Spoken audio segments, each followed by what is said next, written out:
السلام عليكم ورحمة الله وبركاته إن الحمد لله نحمده ونستعينه ونستغفره ونعوذ بالله من شرور أنفسنا ومن سيئات أعمالنا من يهده الله فلا مضل له ومن يضلله فلا هادي له وأشهد أن لا إله إلا الله وحده لا شريك له وأشهد أن محمدًا عبده ورسوله أما بعد فقد قال الله تبارك وتعالى في كلامه المجيد وفرقانه الحميد أعوذ بالله من الشيطان الرجيم بسم الله الرحمن الرحيم إن الذين قالوا ربنا الله ثم استقاموا تتنزل عليهم الملائكة ألا تخافوا ولا تحزنوا وأبشروا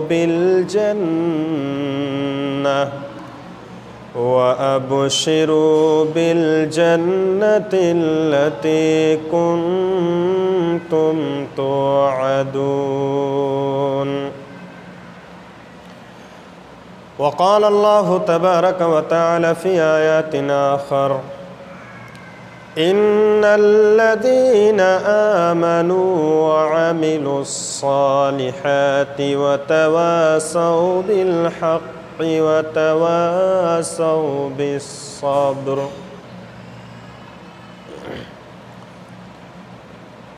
সম্মানীয় দর্শক শ্রোতা,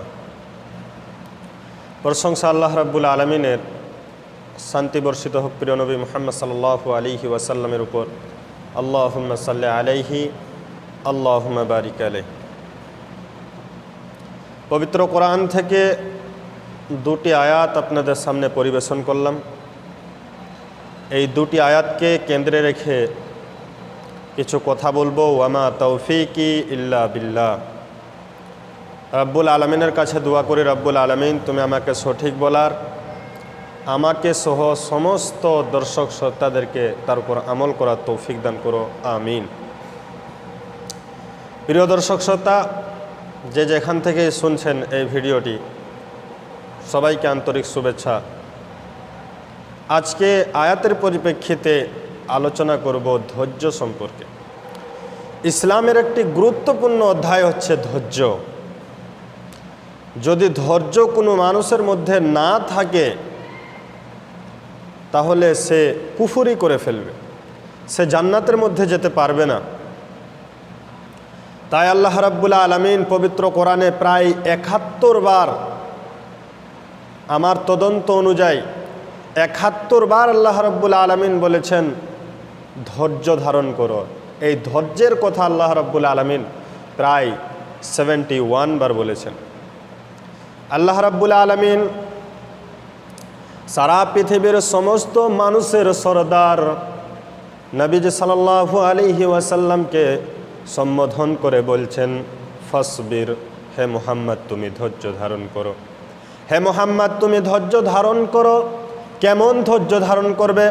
আল্লাহ রাব্বুল আলামিন তাও বললেন সাবরান জামিলা, উত্তম ধৈর্য ধারণ করো, উত্তম পন্থায় তুমি ধৈর্য ধারণ করো।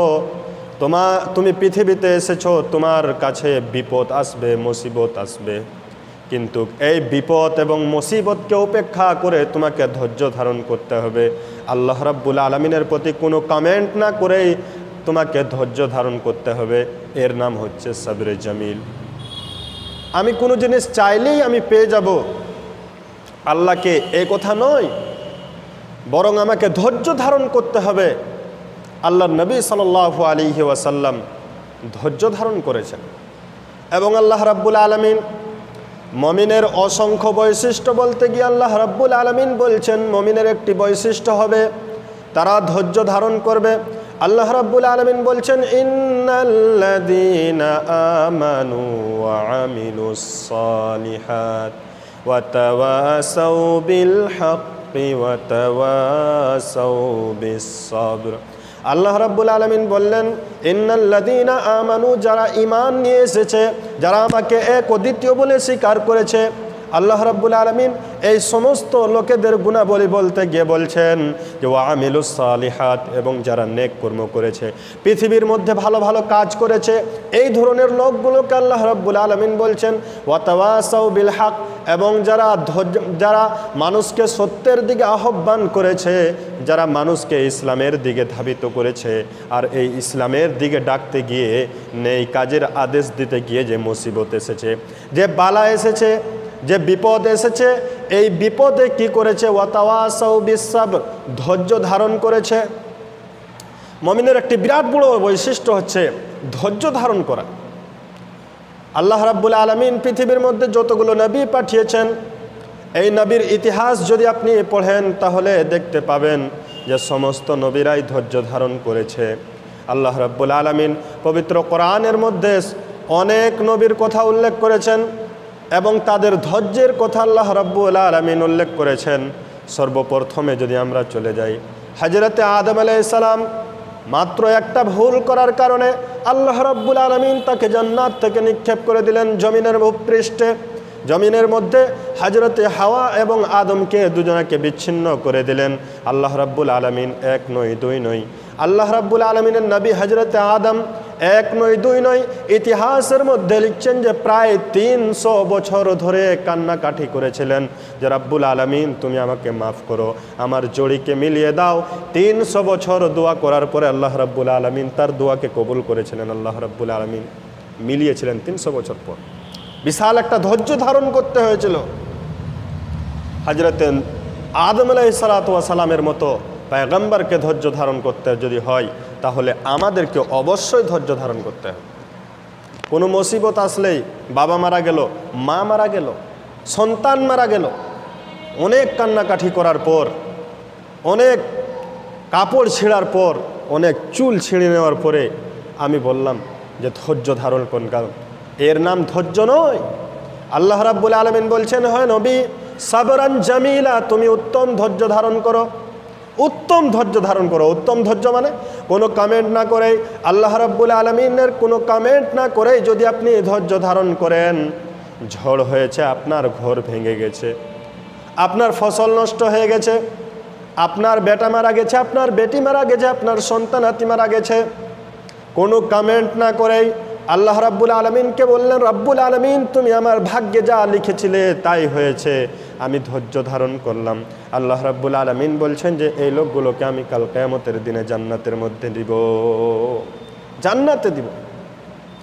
আল্লাহ রাব্বুল আলামিন হযরত আইয়ুবের কথা উল্লেখ করছেন, ওয়া আইয়ুবা ইজনাদা রাব্বাহু আন্নী মাসসানিয়াদ ওয়া আনতা আরহামুর রাহিমিন। আল্লাহ রাব্বুল আলামিন বলছেন যে হযরত আইয়ুব আল্লাহ রাব্বুল আলামিনকে ডেকে বললেন, রাব্বুল আলামিন ইন্নী মাসসানিয়াদ দুর, আমি অসুস্থতায় ভুগছি, ও আল্লাহ আমি অসুস্থতায় ভুগছি, ওয়া আনতা আরহামুর রাহিমুন, এবং তুমি হচ্ছ কি দয়ালু, তুমি হচ্ছ পরম করুণাময়। হযরতে আইয়ুব আলাইহিস সালাম এই কথা বলছেন না যে রাব্বুল আলামিন আমার অসুখ হয়েছে, আমি ব্যাধিগ্রস্ত, আমাকে তুমি ভালো করে দাও, এ কথা বলছেন না। তিনি বলছেন রাব্বুল আলামিন আমি অসুস্থ আর তুমি হচ্ছ আরহামুর রাহিমিন। কথার মাধুর্যটা দেখেন। আল্লাহ রাব্বুল আলামিন তাকে ভালো করলেন, কিন্তু তাকে ধৈর্য কতদিন ধরতে হয়েছিল? এক নয় দুই নয়, তাফসিরের মধ্যে লিখছেন যে প্রায় 18 বছর ধরে তাকে ধৈর্য ধারণ করতে হয়েছিল। আল্লাহ রাব্বুল আলামিনের কাছে তিনি কাকুতি মিনতি করেছিলেন, আল্লাহ রাব্বুল আলামিনকে তিনি দরখাস্ত করেছিলেন, কিন্তু 18 বছর ধরে তাকে রোগাক্রান্ত হতে হয়েছিল। 18 বছর পর্যন্ত আল্লাহ রাব্বুল আলামিন তাকে পরীক্ষা নিয়েছিলেন। আমরা এখন দোয়া করলাম, সন্ধ্যার সময় যদি কবুল না হয়, সন্ধ্যাতে দোয়া করলাম, সকাল হতে হতে যদি সেটার ফল না দেখতে পাই, তাহলে আল্লাহর প্রতি আমরা কমেন্ট করে বেশি যে আল্লাহ আমার কথা শুনে না, আল্লাহ আমার কথা শুনছে না। আল্লাহ রাব্বুল আলামিন অন্যত্র বলছেন, ওয়া ইসমাঈল ওয়া ইদরিস ওয়া যাল কিফলি কুল্লুম মিনাস সাবিরিন।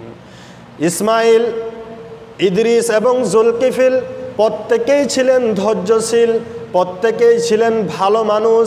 আল্লাহ রাব্বুল আলামিন বলছেন যে প্রত্যেকেই ছিলেন ধৈর্যশীল, আল্লাহ রাব্বুল আলামিনের প্রতি তারা ধৈর্য ধারণ করেছিলেন।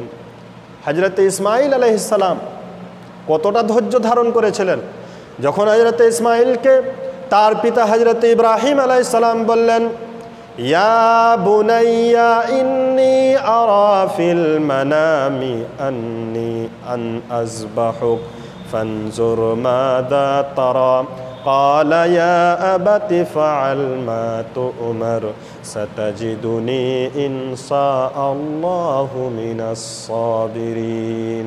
হযরত ইসমাঈল, হযরত ইব্রাহিম আলাইহিস সালাতু ওয়াস সালাম যখন হযরত ইসমাঈলকে বললেন, আমার প্রিয় পুত্র, আমার কলিজার টুকরা সন্তান, আমি তোমাকে স্বপ্নের মধ্যে দেখছি যে তোমার গর্দনে আমি ছুরি চালাচ্ছি, তোমার গর্দনে আমি ছুরি চালাচ্ছি, তোমাকে জবাই করছি। ফানজুর মাযা তারা, তোমার মতামত কি? যেহেতু তুমি জানো যে কোনো নবীর স্বপ্ন মিথ্যা হয় না, আল্লাহ আমাকে ওহী করছেন, ইলহাম করছেন। হযরত ইসমাঈলের ধৈর্য দেখেন। হযরত ইসমাঈল কি বলছেন, ইয়া আবাতি ফাআল মা তু'মার সাতাজিদুনি ইনশাআল্লাহু মিনাস সাবিরিন। হযরত ইসমাঈল বলছেন, ইয়া আবাতি ফাআল, হে আমার পিতা, হে আমার বাবা, ইফআল মা তু'মার, তোমার প্রভু যা তোমাকে আদেশ করেছেন সেটা তুমি করে ফেলো, ইনশাআল্লাহ আমাকে তুমি ধৈর্যশীলদের মধ্যে পাবে। তিনিও ধৈর্য ধরেছিলেন এবং ধৈর্যের যে সীমারেখা অতিক্রম করে তিনি ধৈর্য ধরেন। হযরতে ইসমাঈল আলাইহিস সালাতু ওয়াস সালাম ধৈর্য ধারণ করেছিলেন। কেমন সেটা একটা বিরাট পরীক্ষা ছিল হযরতে ইব্রাহিমের জন্য, হযরতে ইসমাঈলের জন্য এটা বিরাট একটা পরীক্ষা ছিল যে হযরতে ইব্রাহিম আলাইহিস সালাতু ওয়াস সালাম তার নিজের সন্তান, একমাত্র সন্তান, প্রিয় সন্তানের গলাতে ছুরি চালানোর আদেশ আল্লাহ রাব্বুল আলামিন দিলেন। যদি তার মধ্যে ধৈর্য কাজ না করত, তাহলে সে কাজ কখনোই তিনি করতে পারতেন না।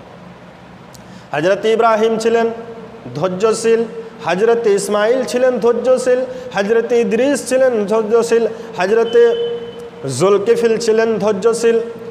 আল্লাহ রাব্বুল আলামিন আরেকজন নবীর কথা সেখানেই উল্লেখ করছেন, ওয়াজান্নুনি ইয যাহাবা মুগাদিবান ফাজান্না আল্লান নাকদিরা আলাইহি ফানাদা ফিয যুলুমাতি আল্লা ইলাহা ইল্লা আনতা সুবহানাক ইন্নী কুনতু মিনাজ জালিমিন। আল্লাহ রাব্বুল আলামিন বলছেন যে ওয়াজান্নুন এবং জুন্নুন, মাছওয়ালা অর্থাৎ হযরত ইউনূস আলাইহিস সালাম যখন তার সম্প্রদায়ের কাছ থেকে রাগান্বিত হয়ে তিনি পালিয়ে যাচ্ছিলেন সমুদ্রে চলা পথে, যেহেতু আল্লাহ রাব্বুল আলামিন তাকে আদেশ করেননি, আল্লাহ রাব্বুল আলামিনের আদেশ ছাড়াই তিনি যখন চলে যাচ্ছিলেন, ভেগে যাচ্ছিলেন তার সম্প্রদায়ের কাছ থেকে, আল্লাহ রাব্বুল আলামিন কি করলেন, তাকে মাছের পেটে ভরে দিলেন। আল্লাহ রাব্বুল আলামিন তাকে মাছের পেটে ভরে দিলেন। তারপরে কি হচ্ছে, সেখান থেকে তিনি দোয়া করছেন আল্লাহ রাব্বুল আলামিনের কাছে, সেখান থেকে তিনি আল্লাহ রাব্বুল আলামিনকে দরখাস্ত করছেন, লা ইলাহা ইল্লা আনতা সুবহানাকা ইন্নী কুনতু মিনাজ জালিমিন। আল্লাহ রাব্বুল আলামিনকে তিনি দরখাস্ত করছেন, লা ইলাহা ইল্লা আনতা সুবহানাক, ও আমার প্রভু, আমার প্রতিপালক, লা ইলাহা ইল্লা আনতা, আপনি ব্যতীত কোনো ঈশ্বর, কোনো মাবুদ, কোনো ইলাহ নেই, আপনি হচ্ছেন পবিত্র।